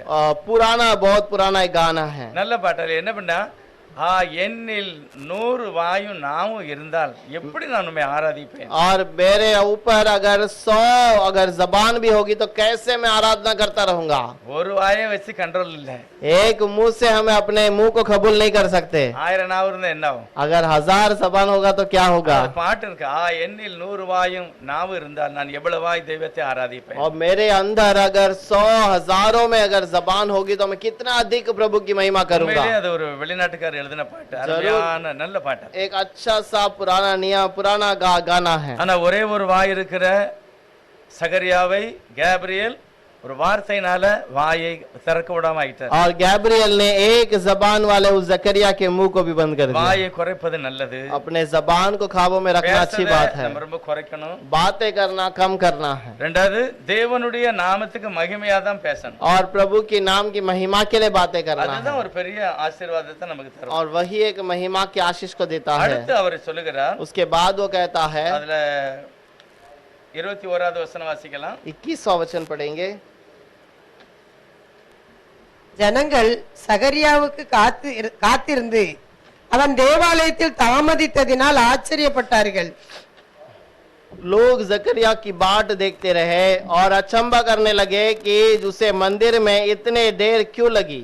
அப்ப இவ்வளவு நேரத்துக்குள்ள வரணும்னு எல்லாருக்கும் தெரியும். अब सबको पता है इतने समय में बाहर आ जाना चाहिए, ஆளு இன்னும் வரலையே. लेकिन अब तक बाहर नहीं आया। அப்ப என்னதான் நடக்கு? अब क्या हो रहा है। ஆனா அவங்களும் பாருங்க, இந்த நல்ல ஒரு இவன் தேவனுடைய மனுஷன் அப்படிங்கிறதுனால अब ये अच्छा प्रभु का व्यक्ति है, इसीलिए அவங்க என்ன நினைச்சாங்க? उन्होंने क्या सोचा, அவன் வெளியே வந்தபோது वो बाहर आने के बाद அவன் பேசக்கூடாதவனா இருந்தான். तो उसने बोल न सका। அதனாலே தேவாலயத்திலே ஒரு தரிசனத்தை கண்டான் என்று ஜனங்கள் அறிந்து கொண்டார்கள். अब लोगों ने जान लिया कि इसने कुछ तो दर्शन देखा है। அப்ப எவ்வளவு ஒரு நம்பிக்கை. இவன் டைம் பாஸ் பண்ணல. अब ये ऐसे ही समय बर्बाद न किया, அப்படியே கொஞ்ச நேரம் ரெஸ்ட் எடுக்கல. ऐसे अंदर जाके सोने गया। கர்த்தருடைய சமூகத்தில் ஏதோ தரிசனத்தை பார்த்திருக்கிறான். कुछ तो प्रभु के समूह में दर्शन देखा है। நீதிமான் ये धर्मी है சும்மா அப்படியே இருக்க மாட்டான். அப்படி और व्यर्थ में ऐसा तो नहीं रहेगा। அந்த மகிமையான அந்த தரிசனத்தை கண்ட ஊருக்கு போறான். अब वो दर्शन को पाकर वो घर लौटता है அவனுக்கு பிறக்கிற குழந்தை ஒரு அருமையான குழந்தை. और उसको जो बेटा जन्म हुआ वो बहुत ही प्यारा बच्चा है। அதுதான் புதிய ஏற்பாட்டுல முதல் பிரசங்கியார், और यही नए नियम का पहला प्रचारक ஒரு है। நல்ல அபிஷேகத்தோட இருக்கிற பிரசங்கியார், अच्छा अभिषेक से भरा हुआ प्रचारक है யாருக்கும் பயப்படாமல் பேசினவர், और बिना भय से सबसे बातें करता था। அவருடைய ஊழியத்துல செத்தம் எல்லாம் எழும்பல, और उसके सेवकाई में मरे हुए जी न उठे, சுகம் இல்லாதவெல்லாம் சுகமாகல, और जो बीमारी है वो चंगाई नहीं पाए, ஒரு அற்புதம் கூட அவர் செய்யல। एक भी अद्भुत नहीं किया। ஆனா அவனை பார்த்துட்டு என்ன சொல்றாங்க, लेकिन उसे देखकर क्या कहते हैं, முன்னால ஒரு ஆள் இறந்துட்டார்ல எலியா தீர்க்கதரிசி, அவர்தான் இவர் அப்படின்னாங்க। लेकिन उसे देखकर कहा जो मर गया था ना सेवक एलिया भविष्यवक्ता वही ये है। எலியா எப்படிப்பட்ட ஆளு, एलिया किस प्रकार का है, அவர் அற்புதத்தை அடையாளத்தை वो செய்தார், अद्भुत कार्य आश्चर्य कार्य அவர் करता था, வல்லமையாக கர்த்தருக்கு முன்பாக ஊழியம் பார்த்தார், वो सामर्थ्य से प्रभु की सेवकाई करता रहा, ஊழியத்துல நிறைய அற்புதமும் நடந்திருக்கிறது। और उसके जीवन में बहुत सारे अद्भुत काम हुए ஆனா हैं। யோவான் ஸ்நானகன் ஒண்ணுமே செய்யல। लेकिन यूहन्ना बपतिस्मा देने वाले ने कोई चमत्कार न किया। எப்படி யாரோட ஒப்பிட்டு பேசாங்க பாருங்க। लेकिन ये कैसा उस एलिया के साथ जोड़ते हैं, இவன் யாரு, ये कौन है, எலியா। एलिया है। சிலர் சொல்றாங்க இயேசு கிறிஸ்துவ பத்தி சொல்றாங்க இவர் எரேமியா, और कुछ यीशु मसीह को देखकर कहते हैं मुझे लगता है कि वो एरेमिया இல்ல होगा ஏதோ ஒரு தீர்க்கதரிசி। या फिर कोई भविष्यवक्ता है। ஜனங்கள் சரியாக கணித்து அந்த ஆட்களை பற்றி சொன்னாங்க। बहुत सारे लोग सोच समझकर उसके बारे में बताते हैं। இவனுடைய ஊழியத்துல ஒரு பெரிய ஆசீர்வாதம் இருந்தது। इसकी सेवकाई में बहुत बड़ी आशीष है। நல்ல ஊழியம், அந்த சாம்பிராணி போட்டு அந்த தூபவர்க்க வளர்ந்து வரும்போது ஜனங்கள் எல்லாம் ஜெபம் பண்ணதாங்க। वो धूप डालकर धूप जलाना एक बहुत बड़ा आश्चर्य कार्य है, அதுதான் ஒரு ஆசீர்வாதம்। बहुत बड़ी आश्चर्य बात है। இப்போ வருகிற சண்டே இந்த 3 பேரும் உள்ள வந்து ஆராதிக்கணும், और आने वाला रविवार को तीनों आगे आके आराधना करना है। பார்க்கணும்। உண்மையில பாருங்க அந்த சகரியாவை போலதான் இந்த ஊழியம்। और वह जकरिया के समान ही ये सेवकाई भी அந்த है। ஆராதனையில எல்லாருடைய இருதயம் ஒருமனப்படணும்। आराधना में सबका मन एक होना நீங்க चाहिए, சொல்லுகிற வார்த்தை படிக்கிற பாடல் அனைவருடைய வாழ்க்கை விசுவாசத்தை மேல கொண்டு வரணும்। और तुम जो गीत गाते हैं जो बातें कहते हैं वो उनके विश्वास को बढ़ाना है।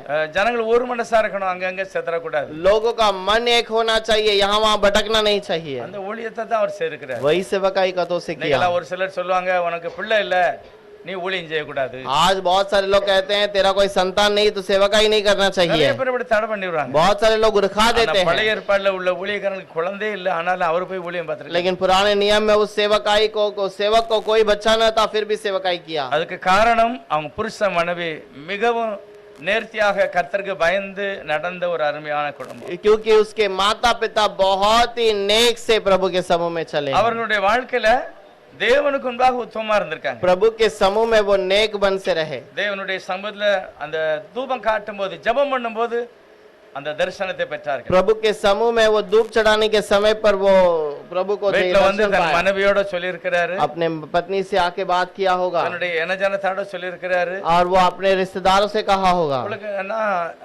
யோவான் ஸ்நானனுக்கு தரிசனம் கிடைச்சு பாருங்க, यूहन्ना बपतिस्मा वाले को जो दर्शन मिला था அது எங்க கிடைச்சது, वो कहाँ पर मिला, எருசலேம் தேவாலயத்தில்। यरूशलेम भवन में। ஆனா அவர் பிறந்து வளர்ந்த ஊர் தள்ளி இருக்கு, लेकिन वो जन्म लेने वाला जहाँ पर था वो दूर है। அந்த ஊருக்கு நாங்க போயிருக்கோம்। उस जगह पर हम गए, அங்க என்ன விசேஷம் தெரியுமா, யோவான் ஸ்நானனுடைய பிறந்த ஊர்। और यूहन्ना बपतिस्मा देने वाला जो जन्म लिया था वो गांव में अगर क्या प्रिय अद्भुत सभा है। இருக்கு, वहाँ पर एक बहुत बड़ा भवन ஒரு है, பெரிய மைதானம் இருக்கு, एक बहुत बड़ा मैदान है।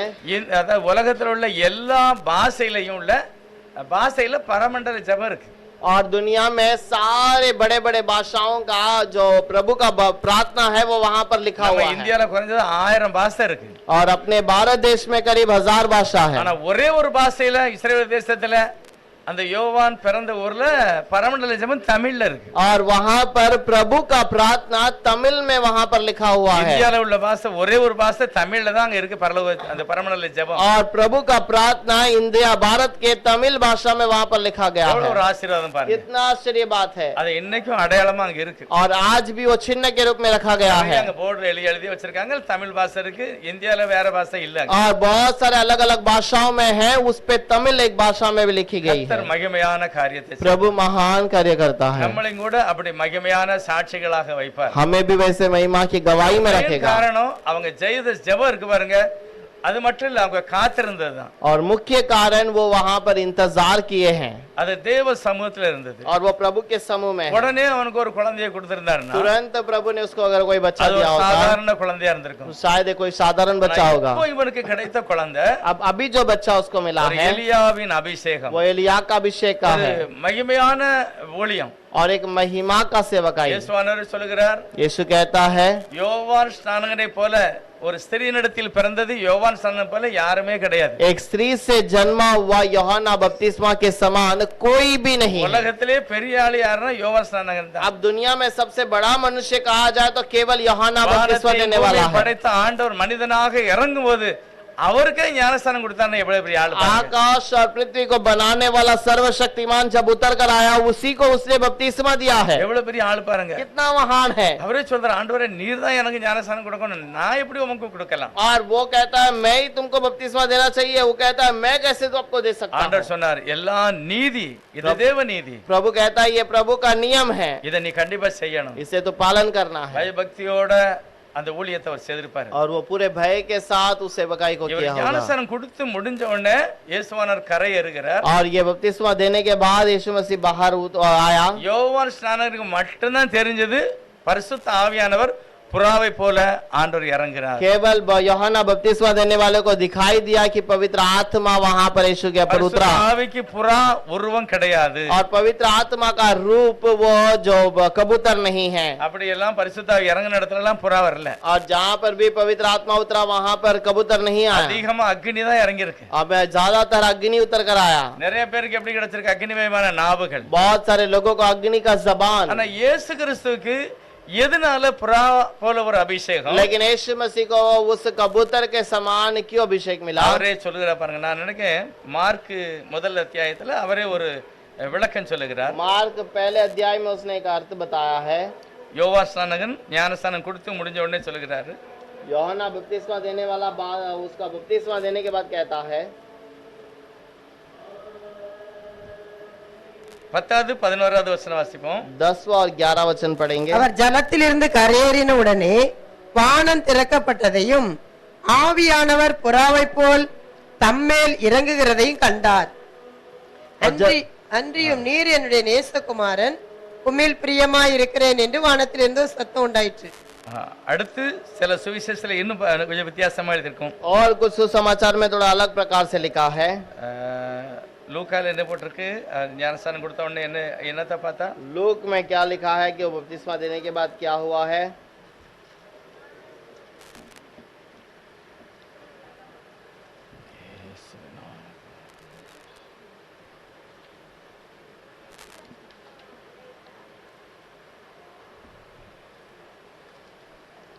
வாசிப்போம். 2வது அதிகாரம் 2रा अध्याय 3 இருக்கும்।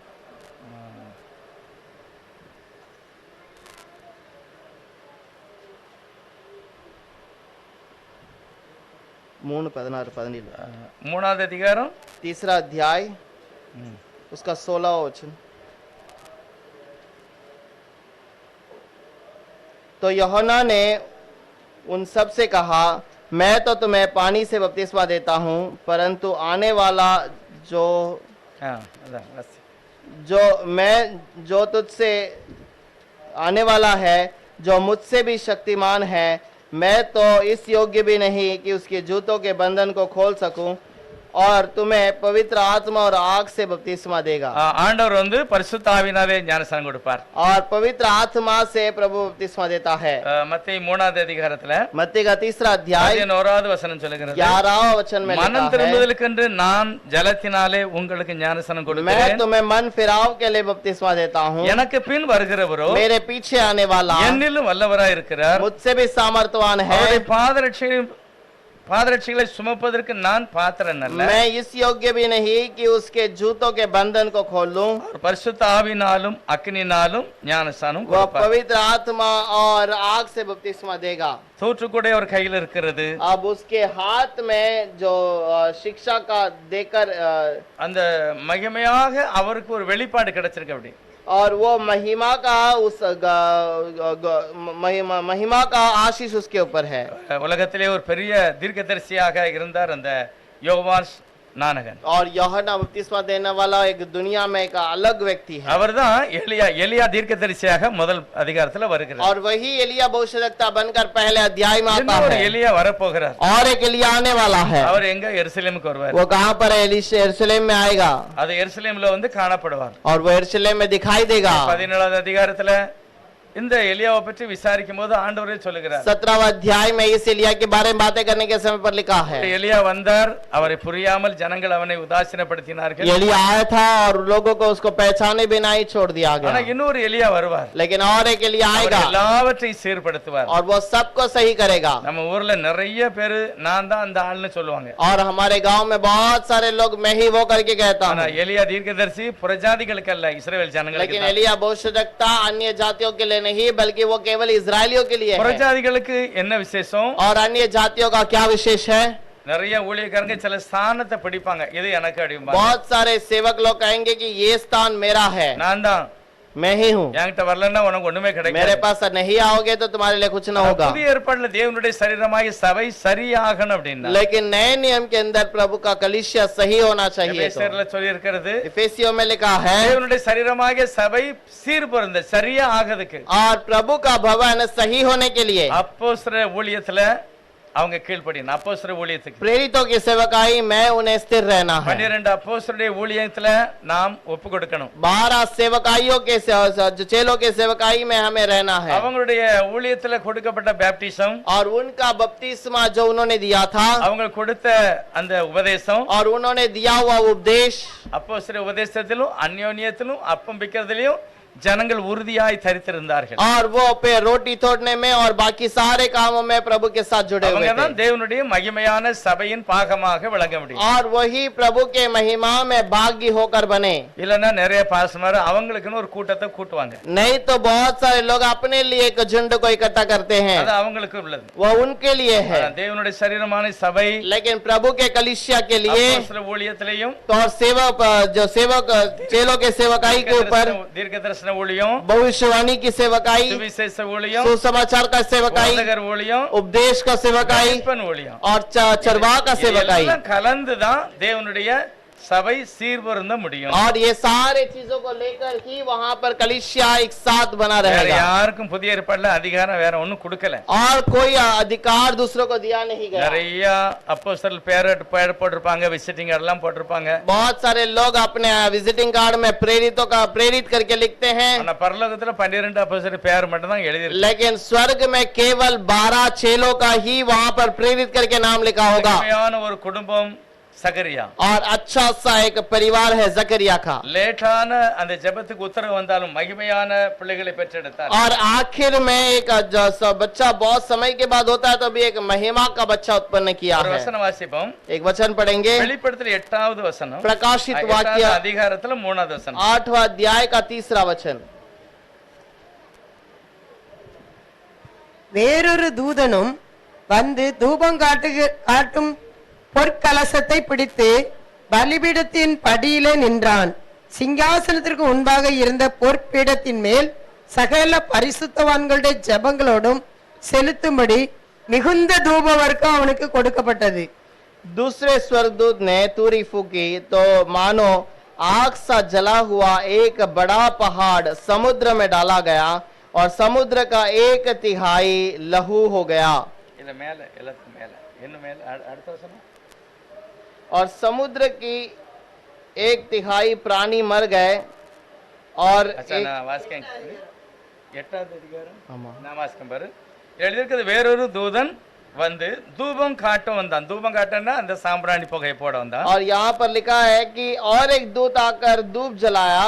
சிங்காசனத்துக்கு முன்பாக பொன்னுனால செய்யப்பட்ட அந்த தூப வீடு இருக்கிறது. अब सिंहासन के सामने धूप जलाने के लिए धूप दान रखा गया है பரிசுத்தவானுடைய ஜெபங்களோடு செலுத்தப்படும்படி மிகுந்த தூப வர்க்கம் கொடுக்கப்பட்டது. और वो वहाँ पर एक धूप चढ़ाने के लिए बहुत अधिक धूप दिया गया है। அப்படியே பரிசுத்தவானுடைய ஜெபங்களோடு செலுத்தப்பட்ட தூப வர்க்கத்தின் और புகை वैसे ही धूप जो प्रार्थना किए जाने वाले पवित्र लोगों की प्रार्थना அது அப்படியே எழும்பி தேவனுக்கு முன்னால மகிமையா और वो प्रभु के के समूह में महिमा में रहेगा அதான் துதி ஸ்தோத்திரம் ஆராதனை. और यही स्तुति महिमा और आराधना। 5வது அதிகாரத்திலும் கூட எழுதிருக்கு பாருங்க. 5வது அதிகாரம் प्रकाशित वाक्य 5वां अध्याय 8வது வசனத்துல வாசிக்கலாம். 8वां वचन में पढ़ेंगे। அந்த புஸ்தகத்தை அவர் வாங்கின போது அந்த 4 ஜீவன்களும் 24 மூப்பர்களும் தங்கள் தங்கள் சுரமண்டலங்களையும் பரிசுத்தவான்களுடைய ஜபங்களாகிய தூப வர்க்கத்தால் நிறைந்த பொற்கலசங்களையும் பிடித்து கொண்டு ஆட்டுக்குட்டியானவருக்கு முன்பாக வணக்கமாய் விழுந்து அந்த தூப வர்க்கம் போட்டு அந்த புகை எழும்பும் போது தான் என்ன செய்தாங்க, அப்படியே ஆண்டவராக இயேசுவுக்கு முன்னால விழுந்து வணங்கினார்கள். अब जब धूप चढ़ाने के समय पर वो प्रभु के समूह में झुककर उसको नमन करके उसकी आराधना करने लगे। அதுதான் துதி ஸ்தோத்திரம் ஆராதனை. और यही स्तुति महिमा और आराधना, அப்பனா தேவ மகிமை இறங்குது. तब प्रभु की महिमा उतरता है। அத பழைய ஏற்பாட்டுல தூப வர்க்கம் போட்டிருக்காங்க. पुराने नियम पर लिखा है वो धूप इसलिए चढ़ाया गया था, அது எல்லாரையும் ஒருமனப்படுத்துவது, वो सबको एक मन करने के தேவ लिए, சமூகத்துல தேவ பிரசன்னத்தை அனுபவித்து प्रभु के समूह में प्रभु की बातों को वो जानने के लिए। எவ்வளவு மகிமையான ஒரு காரியம் சகரியாவுடைய காலத்துல நடந்தது. कितनी महिमा की बातें जकरिया के समय पर हुई है। நம்ம காலத்துல நடக்குமா? நம்முடைய வாழ்க்கையில நடக்குமா? और क्या हमारे समय पर हमारे जीवन में होगा? வெளிப்படையா நடக்கட்டாலும் நடக்கணும் दिखावट में नहीं है तो भी होना चाहिए। என்று நான் ஜெபம் பண்ணும்போது, मैं प्रार्थना करने के நம்ம समय தூப पर, வர்க்கம் அதாவது ஸ்துதி ஸ்தோத்திர ஆராதனை செய்யும்போது मैं स्तुति महिमा करने के समय पर தேவ பிரசன்னம் அங்க இறங்கணும். प्रभु की प्रशंसा होनी चाहिए। அது கண்டிப்பா நம்ம அனுபவிக்கணும். वो जरूर हमें अनुभव करना है। உங்க குடும்பத்துல எல்லாருடைய வாழ்க்கையிலும் குடும்பத்திலும் கர்த்தர் இப்படிப்பட்ட அபிஷேகத்தினால நிரப்புவார். प्रभु आपके हर एक के परिवार में ऐसा अभिषेक से भरेगा। கணவன் மனைவி இல்ல தனி ஜெபத்துல நம்ம ஒரு மனமா ஜெபம் பண்ணும்போது தேவ மகிமை இறங்கும். पति पत्नी के प्रार्थना या अलग प्रार्थना में आप जो प्रार्थना करते हैं तो वो प्रभु की महिमा उतरेगी। அதுதான் தூப வர்க்கம், वही धूप है, துதி ஸ்தோத்திரம். स्तुति और महिमा। கர்த்தர் அப்பொழுது இறங்கி தன்னுடைய ஜனங்களோடு பேசுவார். प्रभु तब उतर कर अपने लोगों से बातें அடுத்து करेगा। லூக்கா முதல் அதிகாரத்துல लूक का पहला अध्याय के अंदर அடுத்து என்ன நடந்தது? उसके बाद क्या हुआ? இயேசுவானவருடைய பிறப்பை பற்றி திரும்ப தான் சொல்ல வராங்க. और यीशु मसीह के जन्म के बाद उसके बाद कह रहा है। எங்க வராங்க? கேப்ரியேல் யார் வீட்டுக்கு வராரு? गैब्रियल किसके पास आता है? மரியாளுடைய வீட்டுக்கு வராங்க. मरियम के घर पर आती है அவருடைய வீட்டுல வந்து और वो उसके घर पर आकर இயேசுவானவருடைய பிறப்பை பற்றி அவங்க அறிவிச்சாச்சு. और यीशु मसीह के जन्म के बारे में कहती है। இப்ப இவளுக்கும் திருமணம் ஆகல. अब इसका भी शादी नहीं हुआ மரியாளுக்கு இப்படி அற்புதமான ஒரு வாக்குத்தத்தம் கிடைக்கிறது. और मरियम को ऐसे अद्भुत बातें हुई है। இப்ப இவருடைய விசுவாசத்தை வர்த்திக்க பண்ணுகிறதுக்கு इसका विश्वास को बढ़ाने के लिए இதே சகரியாவுடைய ஃபேமிலிய மரியாளுக்கு அறிமுகப்படுத்தாங்க. और यही जकरिया के फैमिली को मरियम को दिखाता है। 36வது வசனம் சொல்லுது, முதல் அதிகாரம், 36वां वचन पहला अध्याय लूक के अंदर, மரியாளே நீ சந்தேகப்படாத, हे मरियम तू शंका न करना, இதோ உனக்கு இனத்தாளா இருக்கிற எலிசபெத்தும் और तेरी जो रिश्तेदारनी है एलिसबा தன் முதிர் வயதிலே ஒரு புத்திரனை கர்ப்பம் தரித்திருக்கிறாள். और इस उम्र में वो उसके पेट में एक बच्चा पल रहा है। மலடியா இருந்தா ஆனா இப்பொழுது 6வது மாதம். वो बांझ कहलाती थी लेकिन अभी उसका 6वां महीना है, தேவனால கூடாத காரியம் ஒன்றுமே கிடையாது. क्योंकि प्रभु से ऐसी कोई बात नहीं जो नहीं हो இந்த செய்தியை सकती। கேட்ட உடனே மரியாள் நேரே எங்க போறா? எலிசபெத் வீட்டுக்கு ये போறா. बातें सुनते ही मरियम सीधे से सीधे अब एलिशबा के घर पे गई। இது ரொம்ப தூரம். ये बहुत दूर है, இங்க இருந்து நான் நினைக்கிறேன் தாதர் தூரமா தான் இருக்கும். करीब यहाँ से दादर के दूर तक होगा। அவங்க வீடு அங்க எங்க தூரம் தூரமா இருக்கு. और ये इनका घर यहाँ और वहाँ बहुत दूर है। நேரே அங்க வீட்டுக்கு போயிருக்கா. सीधे उसके घर पर गई இவன் வீட்டுக்குள்ள போன உடனே பரிசுத்த ஆவியில எலிசபெத் நிரப்பியிருக்கா. और ये अंदर आते ही एलिशबा पवित्र आत्मा में भर गई। இவளும் பரிசுத்த ஆவியில ये भी நிரப்பப்பட்டிருக்கிறார். पवित्र आत्मा में भर गई ஒருவரை ஒருவர் வாழ்த்தினார்கள். और दोनों ने एक दूसरे को आशीष की। அப்ப பரிசுத்த ஆவி புதுசா உள்ளதில்ல. और पवित्र பழைய आत्मा ஏற்பாட்டிலேயே தேவன் பரிசுத்த ஆவியாகவும் கிரியை செய்கிறார். पवित्र आत्मा नया नहीं है बल्कि पुराने नियम से ही वो कार्य करता आ रहा சகரியாவின் है। வீட்டுக்குள்ள பிரவேசித்து எலிசபெத்தை வாழ்த்தினார். और जकरिया अंदर प्रवेश कर ये एलिशबा को आशीष नमस्कार किया। எலிசபெத் மரியாளுடைய வாழ்த்தலை கேட்ட பொழுது और एलिशबा ने जब मरियम का नमस्कार सुना அவருடைய வயிற்றில் இருந்த பிள்ளை களிப்பாய் துள்ளிட்டு और उसके पेट में का बच्चा पवित्र आत्मा से परिपूर्ण होकर उछला। எலிசபெத்தும் பரிசுத்த ஆவியில நிரப்பப்பட்டார். और एलिशबा भी पवित्र आत्मा में भर गई। எப்படி நடந்திருக்கு பாருங்க. कैसा हुआ है देखिए, புதிய ஏற்பாடுல ஆரம்பிக்கப்பட்ட ஒரு சபை पूरे नए नियम में आरंभ किया गया அதுக்கு कलीसिया, அடிப்படையான உபதேசம் பெற்றுக்கொண்டது. उसका जो नींव है वो कैसा அதுக்கு उपदेश है, காரணமா இருந்தது उसका कारण कौन था? சகரியா எலிசபெத். जकरिया एलिशबा, அடுத்துதான் மரியாள் வராங்க. उसके बाद मरियम आती है। தீர்க்கதரிசனுடைய செய்தி அவ்வளவு மகிமையான ஒரு ஊழியத்தை உலகத்துல உண்டாயிற்று. और जो भविष्यवाणी की बातें वहां पर पूरा हुई है। அப்ப நம்மளும் ஏதோ ஒரு காரியத்தினால செய்து தெய்வத்தை மகிமைப்படுத்தணும். और हम भी कुछ कार्य को प्रभु के लिए करके दिखाना நம்முடைய है, ஜெபமும் சில ஜனங்களை தட்டி எழுப்பணும். और हम भी कुछ कार्य को जगाना है। நம்மளும் போய் சில வீட்டுல ஆசீர்வதிக்கும் போது வாழ்த்தும் போது அது ஆசீர்வாதமா हम भी कुछ घर के अंदर जाकर बातें करने के समय पर, आशीष करने के समय पर आशीष கண்டிப்பா அந்த होगी। ஆசீர்வாதம் நம்ம அனுபவிக்கணும். जरूर वो आशीष को हम अनुभव करेंगे। நேத்து ஒரு சிஸ்டர் பார்க்க போனோம். அவங்க ரொம்ப வருஷத்துக்கு முன்னாடி நாங்க பாத்துருக்கிறோம். हम एक सिस्टर को कल देखने गए थे, बहुत सालों के पहले उन्होंने हमें देखा था। அவங்க நல்ல விசுவாச குடும்பம். वो अच्छा विश्वास का परिवार ஒரு है। நாள் நான் சண்டே அவங்க வீட்டுக்கு நான் ஆராதனைக்கு போயிருந்தேன். एक दिन उनके घर पर मैं आराधना के लिए गया था। ஞாயிற்றுக்கிழமை சாயங்காலம் அவங்க வீட்டுல ஆராதனை நடத்தணும். संडे को शाम को उनके घर पे आराधना चलता था, கொஞ்சம் லேட்டா சிஸ்டர் வந்தாங்க. और वो सिस्टर बहुत लेट आई थी। அவங்க வீட்டுல தான் பிரேயர். उन्हीं के घर पे प्रार्थना है। என்ன சிஸ்டர் லேட்னு கேட்டேன். मैंने पूछा क्या हो गया सिस्टर, आप लेट आए? அவங்க என்ன சொன்னாங்க தெரியுமா? उन्होंने क्या कहा? நான் ஸ்பெஷலா வந்துகிட்டே இருந்தேன். मैं बस में आ रही थी, காட்கு குருலாவுக்கும் ஜெரிமேரிக்கும் மத்தியில ஒரு பொண்ணு ஒரு மாதிரி அலங்கோலமா படுத்து கிடந்தது. अब एक लड़की थी जो कुछ बीच रास्ते पे जरमेरी और कुर्ला के बीच में सही से नहीं थी। மனநிலை பாதிக்கப்பட்டவள். उसका जो दिमाग सही नहीं था, கொஞ்சம் வயசு. वो थोड़ा उम्र की थी। உடனே பஸ்ஸை விட்டு இறங்கினேன். मैं तुरंत बस से उतर गई, அவ்வளவுக்கு ஆட்டோல போட்டேன். उसको ऑटो में उठाया, ஹாஸ்டல்ல கொண்டு சேர்த்துட்டு வந்திருக்கேன். एक हॉस्टल में जाकर उसे छोड़कर वहां से मैं आई। அப்படிப்பட்ட குணம் உள்ள ஒரு சிஸ்டர் தான். वैसा गुण वाली स्त्री थी वो। இன்னொரு நேரம் பாத்தீங்கன்னா பக்கத்துல ஒரு சர்ச்சில் உள்ள ஒரு ஃபேமிலி, அவங்க அப்பா வந்து இறந்துட்டு ஊர்ல இருந்து டெலிகிராம் வந்திருக்கப்போ, और वो उनके पास में, घर के पास में दूसरे कलीसिया के एक परिवार थे, उनका पिता गांव में मर गया करके उनको खबर मिला। 70வது வருஷம் நடந்திருக்கு. करीब 1970 के अंदर ये बातें हुई। 1000 ரூபாய் தான் டிக்கெட் இங்க இருந்து பிளேனுக்கு, और प्लेन में जाने के लिए 1000 रुपए का टिकट था। புருஷன் மனைவிக்கு டிக்கெட் எடுத்து கொடுத்திருக்காங்க பிளேன்ல. वो उनके घर के पास वालों को, उनके पति और पत्नी को उसने 1000 रुपए का टिकट प्लेन का निकाल कर दिया। அப்படிப்பட்ட ஒரு குடும்பம். वैसा एक परिवार। நாங்க பிள்ளையெல்லாம் சின்ன பிள்ளையா இருக்கும்போது எங்களை ஒரு தடவை கூப்பிட்டாங்க வீட்டுக்கு. और हम सबको एक बार परिवार के साथ में उनके घर पर बुलाए थे, जब हम छोटे बच्चे थे। சாப்பாடு ஆக்கி हमको अच्छा सा खाना खिलाया, நிறைய எங்களுக்கு எல்லாம் சாப்பாடு கொடுத்து, बहुत सारा खाना देकर, நிறைய காணிக்கை கொடுத்து, बहुत सारा दान देकर। பிரதர் இப்படி நீங்க எல்லாத்தையும் விட்டுட்டு ஊழியத்துக்கு வந்துட்டீங்களே, எனக்கு ஒரு மாதிரி இருக்கு பிரதர். और उन्होंने कहा कि आप ये सब कुछ छोड़कर सेवकाई में आए हैं, मुझे बहुत दुख होता है। கஷ்டப்படுகிறோன்னு நினைச்சு நான் அவங்களை கூப்பிட்டேன். मुझे लगा कि आप बहुत तकलीफ पे रहेंगे करके मैंने बुलाया। அவங்களுக்கு சுகம் இல்ல, வயசு 75. उनको अभी करीब 75 उम्र है, बहुत कमजोर है। அது கேள்விப்பட்டதான் நாங்க பார்க்க போயிருந்தோம். और वो सुनकर हम गए थे उन्हें मिलने के लिए। அத இப்ப ரொம்ப அவங்க கஷ்டத்தோட இருக்காங்க. बहुत तकलीफ के साथ में है, சரியான வருமானம் கிடையாது, सही कमाई नहीं, ஆனா எப்படியோ கர்த்தர் அவங்களை நடத்துகிறார். लेकिन प्रभु उनको चला रहा है। தேவனுடைய சமூகத்துல உத்தமனா இருக்கும்போது கர்த்தர் அப்படிப்பட்ட குடும்பங்களை ஒரு நாள் கைவிடுகிறது இல்லை. प्रभु ऐसे परिवार को कभी छोड़ता नहीं। நம்ம எல்லாரும் ஜெபம் பண்ணுவோம். हम सब प्रार्थना करेंगे, நம்முடைய குடும்பம் சகரியா எலிசபெத் போல வாழணும். हमारा परिवार भी जकरिया और एलिशबा के समान रहना चाहिए। சகரியா தன்னந்தனியாக போய் தேவனுடைய ஆலயத்துல அந்த தூப வர்க்கத்தை போடும்போது அந்த தரிசனத்தை பெறுகிறார். जकरिया वहां पर प्रभु का उस धूप दान को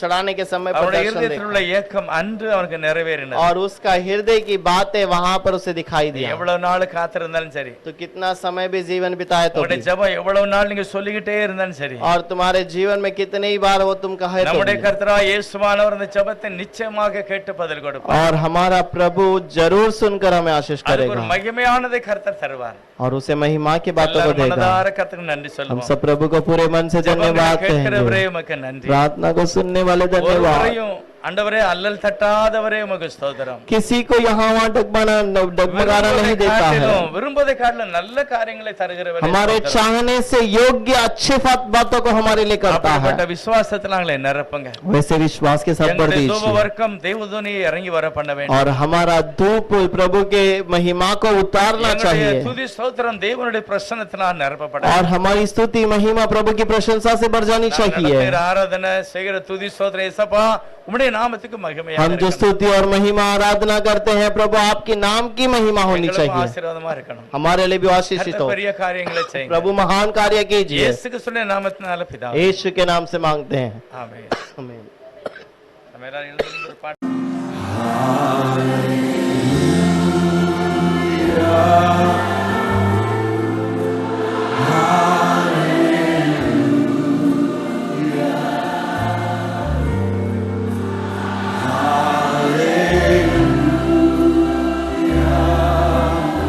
Thank you, Jesus. Hallelujah.